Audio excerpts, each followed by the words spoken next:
Hey guys, this is Paul. So I was making the Checkers app, where you could play checkers either locally on your own device, on your own account, or you could also play games online. This is going to be using the Firestore database, so that way games can be saved and you can come back to them later, or again, play against other people online. So first off, we're going to show off the local games. So I'm going to be logging both of these devices into the same account. Gmail.com. Password is 12345 6. Very secure password. Do the same thing over here. 12345 6. Okay, so we're gonna create here, and I'll show the Firestore screen for this. So I'm going to be creating a new game that just got created. So this game right now, yeah, as you saw, it exists on the Firestore database. This is right now just a local game saved to the Paul J account. So now my tablet is going to. This game is called. We're going to call it Paul J3. So I'm going to join the Paul J3 game. This is viewing the saved games to the profile. This is a local game. So this is this is on two screens, but this is just showing a local game. It's meant to be played in one place. The Firestore is coming in to make it useful to A, come back to this game at a later time, or B, jump onto the same game from a different device, which is what we see here. So both of these devices can play the game locally. Well, meant to be played locally, but you can still do it, like this. So I'm just going to play this one to a win real quick. Real quick in quotation marks, because no matter how quick you are, this always takes a while. So yeah, this is pretty much the same as before. This is checkers. You know how checkers works. It works. It's not exploding right now. Both of these screens are being updated in real time. I can exit these games. I can close the app. The game data still exists on Firestore. I open up Paul J3, and there, the game's still at its proper state. So we're going to get this one to a win. And the game is over once you take all of the opponent's pieces. Let's do that on this screen. And hey, red team wins. It was a victory. Game total spent 33 moves, and the victor had 10 pieces remaining. Now, so when I leave this game, the game just got deleted from Firestore. It's still showing up on this screen, but this isn't reading any data anymore. It's just showing what it already had when there was data. Now I can't join that game anymore.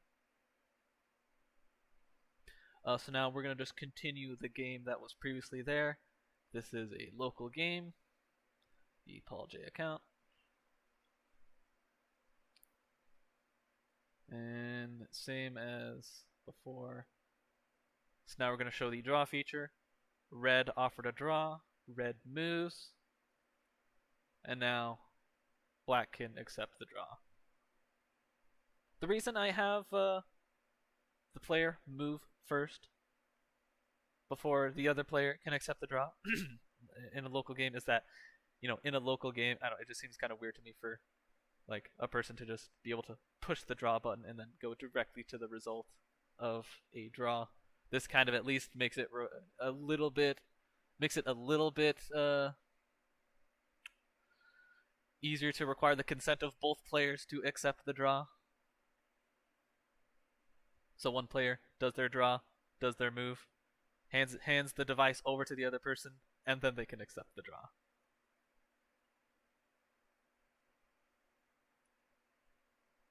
So we can still, so that game still exists when we get to this screen. It only gets deleted when we leave it. And so I can join it from there, and we go directly to the draw nobody wins screen. Now when I leave, the game will take a second to be deleted. And there we go. Okay, so I'm going to show the forfeit feature. Same thing, we create a game, I join it, do a couple of moves to show that data is still being updated properly. So now we're going to forfeit there. Black team win. And I mean, since it's a local game, it shows victory no matter who wins, but it still says the color of that one. And the game's gonna get deleted. There we go. You don't have to wait for it to be deleted. I just do that. So now let's show off some online games. So we have Paul J on the Pixel 3, and on the tablet we're gonna go with the shoreline.edu. Yeah, I used to go to Shoreline Community College. It's a neat school. That's a story for another day, though. So, the continue saved game screen lets you rejoin games that were already saved to your profile that you're already a participant of. Join net game just lets you see the games that are on the network that are open to be joined. So if I set that to an online game, now we can join it because it is both a networked game and there is a second player slot open. So now we can join as the second player. And the name changes to Paul J versus Shoreline. Now let's ready up. So now we have two different accounts accessing the same game.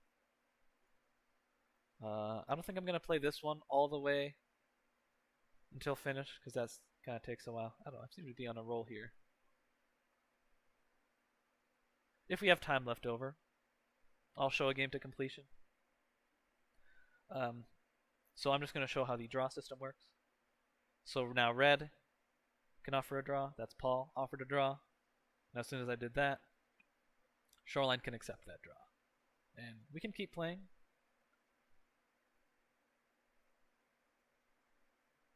And I can accept that draw at any time. So boom, there we go. Okay, so now Shoreline's going to create an online game. Paul J is going to join that game. Paul J can continue.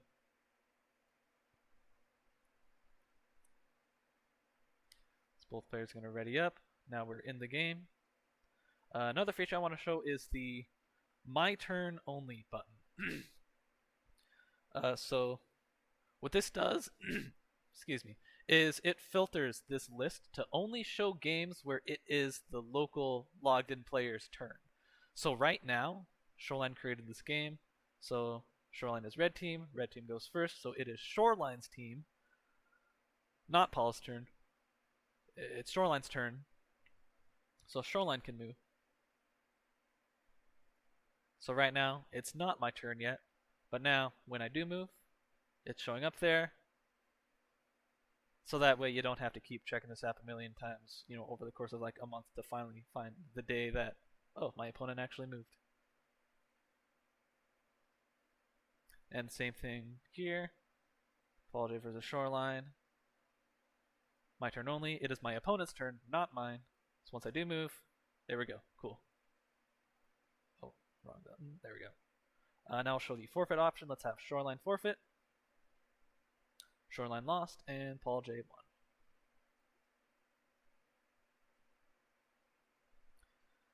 won.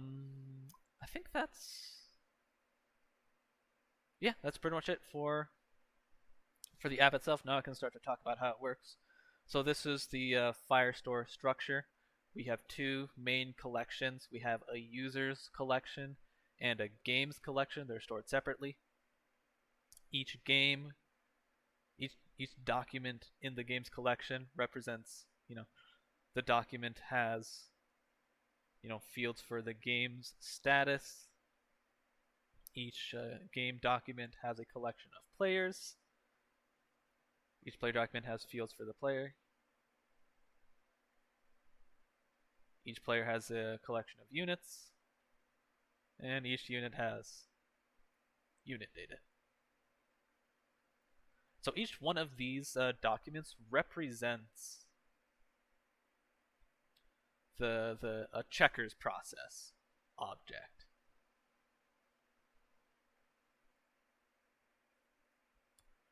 All those fields you saw were this data was this data. And this checkers process contains players, and each player contains, or each game player contains game units, and so on. So these are stored outside of the individual profiles data. These aren't saved to the profiles. The only things that these profiles save, so if we go to these users, and each of these represents a player profile object. Represent one for each user. Each user has a collection of game keys. So this user has this game keys collection. This user doesn't have any. This user has 2 keys saved. And those keys are just the same stuff we see here. So each user doesn't save the game to their own directory. They just save a key that they can use to access the game saved in there. So that's how the Firestore worked. Okay, so some of the changes between the last presentation, Dumpster Fire, and this one was that, well, okay, I suppose for one it works. And reason for that is, what I forgot to do was I forgot to do the thing where, on resume and on pause. So on the join net game activity, that is this screen, we need to be setting listeners at a certain spot in the Firestore database. And we only want these listeners to exist while they're relevant and to go away when they're not. Otherwise, we're going to have competing listeners that are going to be like, whichever one happened last is going to win, that sort of thing. So on pause, we detach the listeners, and on resume, so all this function does is it calls, is it nearby? You can pause it if you want to see this code. But yeah, this just sets a collection listener at the games. So like this list activity, we want to see all of these. So an important efficiency distinction is that each of these listeners, if I create a listener at this games section, in this games collection, it's only gonna read and trigger on whenever the fields of these documents changes. So we don't have to worry about things changing down in the players or down here, because we don't need that data. We just want the list. We just want just enough data for it to properly show up in a list. So being able to just use a collection listener here, that drastically reduces the amount of listeners we'd have to create. If I'd want to get the data from these lower levels, for each one of these documents that we find in here, I'd have to create another listener from here. So being able to just grab the listener here at the games level, that reduces the number of listeners needed from dozens, however many games there'd be on the database, down to just one listener, which is much more efficient. So some activities are a bit more complicated. They need some more listeners to them. So let's say the board activity. The board activity has each one of these functions attaches one listener. So this one sets the game field listener. That one just attaches a listener to a single game document. Again, this is in the board activity. That is that's this screen. This needs to read all of one game's data. So we need a game field listener. We want to get these fields for that one game. We need to put a listener at this player's collection to see changes when these documents change. And we need to create a listener for each individual unit collection. That is 2 collection listeners, 1 collection listener to provide updates when any one of these units changes. So 1 listener there, and 1 listener there. So board activity uses 4 listeners: game field collection, or game field listener, player collection listener, and player units collection listeners. 1 for player 1, or 1 for red team, and 1 for black team.